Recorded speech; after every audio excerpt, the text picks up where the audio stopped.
ছোটবেলা থেকে আমি ভালোবাসতে বাসতেই বড় হয়েছি বাংলাদেশকে। এখান থেকে প্রোডাক্ট যাবে না তো এখানে একটা লস। আমাদের এখানেই যখন সব কিছু আছে ওদের লস হবে সেটাই। ওই যে যারা ইউটিউবে ভিডিও দেখছে তারাই কমেন্টে বলে দেবে। ইন্ডিয়ার কাছে বাংলাদেশ অ্যাকচুয়ালি ঋণী হয়ে থাকা উচিত, কারণ আজকে পৃথিবীর বুকে ভারতবর্ষ একটা উন্নত দেশ, কিন্তু কটনের ওপর ভীষণভাবে ডিপেন্ডেন্ট আমাদের ইন্ডিয়ার ওপর। বাংলাদেশে যাওয়ার ইচ্ছে জাস্ট ওই ওদের কথা শোনার জন্য, ওদের সাথে থাকার জন্য।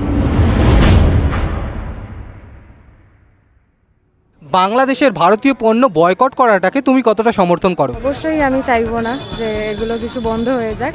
ওখানে যদি বন্ধ করে দেওয়া হয় এটা ওনাদের পার্সোনাল ম্যাটার, বাট এখানে আমার মনে হয় না আমাদের ইন্ডিয়ার কোনো কিছু এরকম খারাপ বিষয় আছে যেগুলো বন্ধ করে দেওয়ার মতো।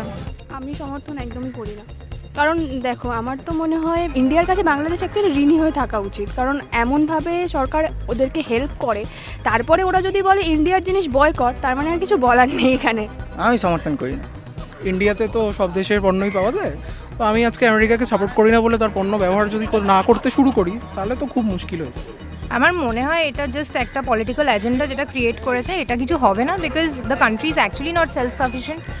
প্রচুর ন্যাচারাল রিসোর্স ওদের নেই, সো ওদের অনেক কিছুর জন্যই আমাদের উপর ডিপেন্ডেন্ট থাকতে হবে। তো এটা কিছুদিন চলবে, হুজুগে মানুষরা একটুখানি এই নিয়ে বিতর্ক করবে, এরকম ইউটিউবে বেরোবে, তারপরে থেমে যাবে ব্যাপারটা, এক্সপোর্ট সেইভাবেই চলবে। কারণ দুটো কান্ট্রির ইকোনমি একটা ছোট ইস্যুতে কখনো অ্যাফেক্টেড হতে পারে।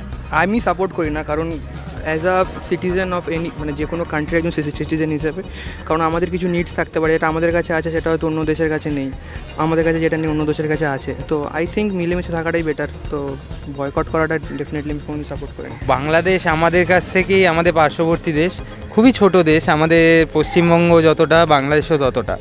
তো আমাদের পণ্য তারা যদি বয়কট করে থাকে তো খুবই ভুল কাজ করছে, কারণ আমাদের সঙ্গে সহযোগিতা করাই তাদের কম্য, নাহলে তারা হয়তো ভবিষ্যতে ম্যাপে আর খুঁজে পাওয়া যাবে না।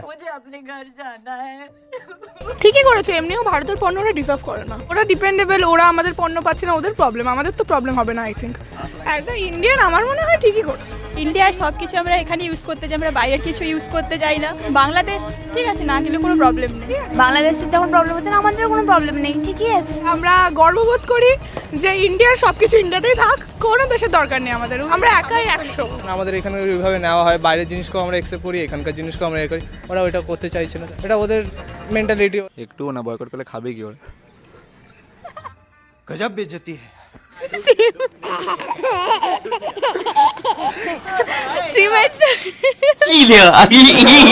বাংলাদেশ যদি ইন্ডিয়ার গুডস বয়কট করে তাহলে সেটা তো ইন্ডিয়াতেও সেম একটা প্রভাব পড়তে পারে। তো আমার মনে হয় যদি ওরকম করে তাহলে ইন্ডিয়াকে ওরকমই কোনো একটা পদক্ষেপ নেওয়া উচিত, এরকম একটা স্টেপ নেওয়া উচিত। মানে বয়কট করার পেছনে রিজন কেন, মানে এখান থেকে যখন গুডস যাচ্ছে, সব কিছু যাচ্ছে, তো কোনো অ্যাগ্রেশন তো নেই যেখানে বয়কট করার মতন কিছু হবে বলে আই ফিল। তো সেখানে I don't agree to this point. প্রতিবেশী দেশ হিসেবে না করাটাই বেটার, তার কারণ হচ্ছে কি আমাদের দেশের অর্থনীতি আর ওদের দেশের অর্থনীতির মধ্যে অনেকটা হিউজ ডিফারেন্স আছে, যাতে না হয়, কারণ সব একই থাকলে পাশাপাশি দেশ, তো মিলেমিশে থাকলে খুব ভালো হবে। অবশ্যই অ্যাজ এন ইন্ডিয়ান আমি সমর্থন করবই না। খবরটা অবভিয়াসলি আমি সমর্থন করছি না। বাংলাদেশ যদি ভারতীয় পণ্য বয়কট করে তাহলে কোন দেশের লাভ বা বেশি ক্ষতি হবে বলে মনে করো? বাংলাদেশেরই ক্ষতি হবে, আমাদের লাভ হবে। ওদের মতো কান্ট্রিতে আমাদের কোনো জিনিস যাবে না, যাতে আমাদেরই ভালো। আমার তো মনে হয় দুটো দিকে সমভাবেই ক্ষতি হবে, আমাদেরকেও আমার একটা নেবারিং কান্ট্রিকে খুবই দরকার, আর ওদেরকেও আমাদের খুবই দরকার। তো আমার মনে হয় এই ধরনের জিনিস না করে, এবং যারা এই ধরনের জিনিস করছে একদম সেই জায়গাটা থেকে বাদ দিয়ে আমাদের মনে হয় যে একটু বন্ধুভাবে থাকাই বেটার, কারণ সবাই প্রত্যেকের দরকার, ওদেরই হবে। ক্ষতিটা বাংলাদেশেরই হবে। पॉलिटिकल पार्टी तो कर दे रहा है, लेकिन जो जनरल पब्लिक है वो लोग का नुकसान होगा। অবভিয়াসলি বাংলাদেশের ক্ষতি, বিকজ আমাদের এখানেই যখন সব কিছু আছে ওদের লস হবে সেটাতে। আমাদেরও কিছু ক্ষতি হবে, এখন ইম্পোর্ট এক্সপোর্টের ব্যাপারে আমাদেরও তো লাভ হয় না, এক্সপোর্ট করে জিনিসটা তো ক্ষতি হবে, কিন্তু অতটাও ক্ষতি হবে না ওদের যতটা ক্ষতি হবে। মনে হয় না ইন্ডিয়ান ইকোনমিতে যদি একটা দেশ তাদের প্রোডাক্ট বয়কট করে তাহলে ইন্ডিয়ার ইকোনমির কিছু এসে যায়। এক্সপোর্ট তো অনেক দেশেই হয়, তো আই ডোন্ট থিঙ্ক যে কিছু ম্যাটার করবে ইন্ডিয়ার লোকজনও বাংলাদেশে গিয়ে প্রচুর কাচ্চি বিরিয়ানি খেয়ে আসে, তো সেটা যদি বন্ধ হয়ে যায় তাহলে ইন্ডিয়ার লস। আমরা এক্সপোর্ট করি, বাংলাদেশে কটন এক্সপোর্ট করি। Bangladesh is very much sufficient in terms of garment manufacturing, yarn manufacturing, কিন্তু কটনের ওপর ভীষণভাবে ডিপেন্ডেন্ট আমাদের ইন্ডিয়ার ওপর। তো আমাদের ইন্ডিয়া থেকে যদি ওরা না নেয়, কারণ আমাদের বেনাপোল বা চিটাগংয়ে যখন আমরা এক্সপোর্ট করি খুব সুবিধা হয়, because of the geographical closeness, প্রক্সিমিটিটার জন্য। সেই জায়গায় যদি ওরা অন্য দেশ থেকে নেয়, মানে আজকে যদি পাকিস্তান থেকে ইম্পোর্ট করে, চায়না থেকে ইম্পোর্ট করে, তাহলে ওদের জন্য একটুখানি মানে জিওগ্রাফিক্যালি একটুখানি ড্রব্যাকস থাকবে, সেটা একটু প্রবলেম হবে। বাংলাদেশ তো ইন্ডিয়ার উপরে ডিপেন্ড করছে, তো মানে বাচ্চা বাচ্চা সবাই জানে যে ইন্ডিয়ার টাকা যদি বাংলাদেশ না নেয় বা ইন্ডিয়ার জিনিস যদি বাংলাদেশ না নেয় কার প্রবলেম হবে, এটা একদম ক্লিয়ার, এটা বলার দরকার নেই। ওই যে যারা ইউটিউবে ভিডিও দেখছে তারাই কমেন্টে বলে দেবে, তারাই জানবে, যারা কমেন্ট করবে তারাই বলে দিতে পারবে যে হ্যাঁ কার বেশি প্রবলেম হবে। এটা আমাদের বলারই দরকার পড়বে না। সরকারের উপর ডিপেন্ড করছে, সরকার যেরমভাবে চালাবে ওই দেশে যিনি আছেন তো তিনি চেষ্টা করবেন তার দেশকে যেন সেইভাবে রাখা হয়, যাতে এটা না হয় ভালো যে এরকম হিংসে হিংসে জিনিসটা হোক।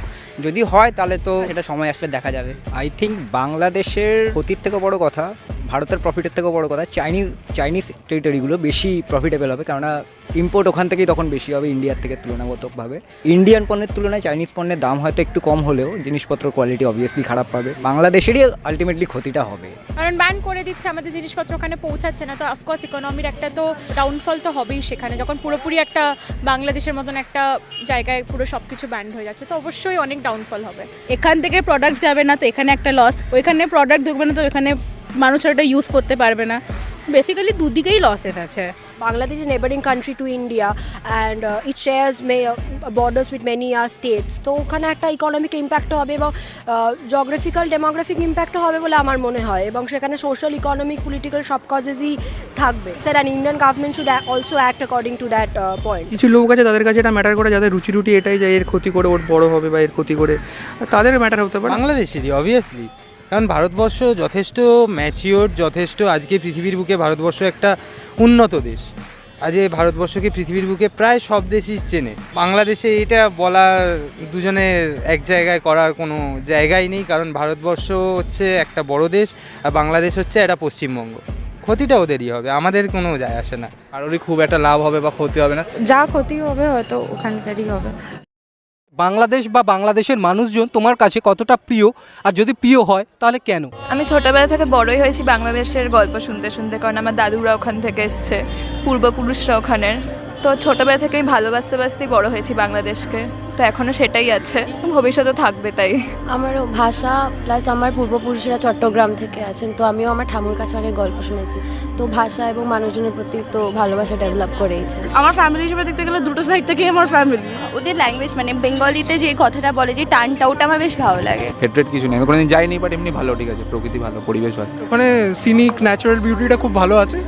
তো আমি যদি কোনোদিন পারি ওখানে গিয়ে ওই পদ্মার ধারে বসে থাকবো, দিয়ে হাওয়া খাবো। বাংলাদেশের যে কালচারটা সেটা ওয়েস্ট বেঙ্গলের সাথে অনেকটাই ম্যাচ করে। বাংলা ভাষাটা আছে, আমাদের অথর্সরা আছে, রবীন্দ্রনাথ আছে, কাজী নজরুল ইসলাম আছে, সেই দিক থেকে দেখতে গেলে কালচারালি অনেকটা সিমিলারিটি আছে, তাই জন্যে পছন্দের। আর ওই যেরকম রুটস আমাদের আছে একদিকের হলেও বাংলাদেশে, তো সেটার দিক থেকে একটা তো মাটির সাথে যোগাযোগ আছে। আর বাংলাদেশের প্রচুর ব্লগস বা যে কোনো মেকআপ ভিডিওস বা ব্লগস বা যা কিছু ওখানকার কালচার, ওরা যেভাবে কথা বলে, ওদের সাজগোজ, ওরা একে অপরকে রেসপেক্ট করে যথেষ্ট কথা বলে, তো আমার ভালো লাগে। আমার ওদের কথাবার্তার ধরন, আমার ওখানকার কিছু খারাপ লাগে না। ওদের কথাবার্তা বেশি ভালো লাগে, যেভাবে কথাবার্তাগুলো বলে, বাঙাল কথাগুলো। বাংলাদেশে যাওয়ার ইচ্ছে জাস্ট ওই ওদের কথা শোনার জন্য, ওদের সাথে থাকার জন্যই। বাংলাদেশে খুব ভালো ভালো গায়ক আছে, সিঙ্গার অনেক আছে, ওখানে ভালো ভালো গান গায়, তো দ্যাটস ইট, একটু সম্মান করি ওদেরকে। গান তো আমিও শুনি, বাংলাদেশে আমার কয়েকজন ফেভারিট সিঙ্গারও আছে, মিনার রহমান আমার খুব ভালো লাগে, আয়ুব বাচ্চু অবভিয়াসলি। ওখানকার কালচার, ওখানে আমি খুব শুনেছি হসপিটালিটিটা খুব ভালো, লোকের আত্মীয়তে ওটা, ওই জিনিসটা মানে আমি এক্সপিরিয়েন্স করতে চাই, জানি না পারবো কিনা, বাট ইচ্ছা আছে। আমারও খুব যাওয়ার ইচ্ছা। কালচার তো ভীষণ সুন্দর। ইনফ্যাক্ট ওখানকার যে মুভিজ, নাটক, ড্রামা এক্সেসিভ।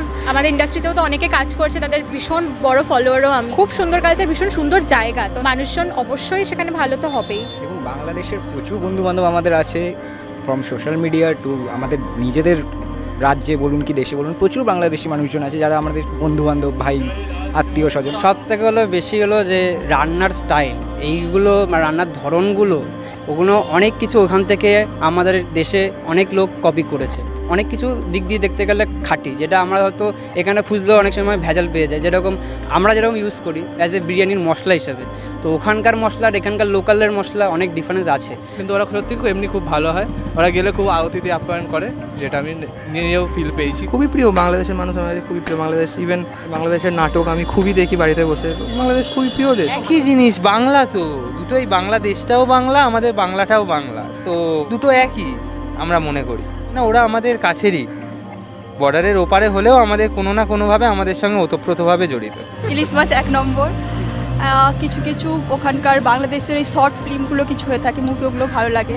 বাংলাদেশের মানুষজন তো অবশ্যই আমাদের কাছে প্রিয়, বিকজ ওরা আমাদেরই একটা পার্ট, তাই না? ইন্ডিয়া, আমরা ইন্ডিয়ানরা আমরা সবাইকে ভালোবাসি, তো আমাদের শুধু প্রতিবেশী দেশ ওটা, আমাদের কাছে তো ভালো হবেই। ওদের যদি কোনো প্রবলেম হয়, ইন্ডিয়া সবসময় আগে থাকবে। ওই তার যখন কোনো প্রবলেম হবে আমি অবশ্যই তাদেরকে হেল্প করব, এটাই তো আমাদের ইন্ডিয়ার তো রুলসে রয়েছে না, সবসময় আমরা প্রতিবেশী দেশের জন্য এগিয়েই যাব। বাংলাদেশটা অ্যাকচুয়ালি আমাদের থেকেই বেরিয়েছে, এটা আমাদেরকে ভাবতে হবে, ঠিক আছে? একসময় আমরা একই ছিলাম, আমরা পশ্চিম বাংলা আর ওটা বাংলাদেশ, তো এটা ওদিকে পূর্ব পশ্চিম তো মিলেমিশে থাকাটা খুবই দরকার। এই ইস্ট বেঙ্গল মোহনবাগানের ঝামেলা ছেড়ে, মানে চিংড়ি ইলিশের ঝামেলা ছেড়ে, ঠিক আছে? আর বয়কটের জায়গা তো দূর, যেখানে মা গঙ্গা আমাদের এখান থেকে গিয়ে ওখানে যাচ্ছে, তো সেই জায়গায় দাঁড়িয়ে আমাদের এই ঝামেলার মধ্যে একেবারেই যাওয়া উচিত না। আমি মনে প্রাণে এটাই বিশ্বাস করি, আর আমি দর্শকদেরকে এটাই বলবো যে এইভাবে একটু থাকো। প্লিজ ফ্রন্ট অফ সোমনাথ চ্যানেলটাকে লাইক, শেয়ার অ্যান্ড সাবস্ক্রাইব করে দিও, কারণ আমরা সবাই ফ্রন্ট অফ সোমনাথের ফ্যামিলি।